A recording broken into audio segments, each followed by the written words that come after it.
3 over 8 as a decimal, we need to divide numerator 3 by the denominator 8. So let me do that. So 8 goes into 3 how many times? 0 times, as 3 is less than 8. 0 times 8, 0, subtract 3. To continue this process, convert this whole number into decimal number. You can take decimal, then you can add any number of zeros. Bring down the first 0, but before the 0 there is a decimal. Decimal must come to the question directly. 8 goes into 30 how many times? 3 times. 3 times 8, 24. Subtract, you are getting 6. Bring down another 0. 8 goes into 60 how many times? 7 times. 7 times 8, 56.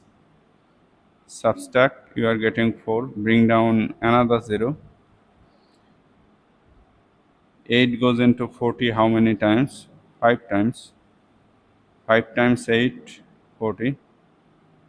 Subtract 0. As our remainder is 0, we are done. So our answer is 0.375.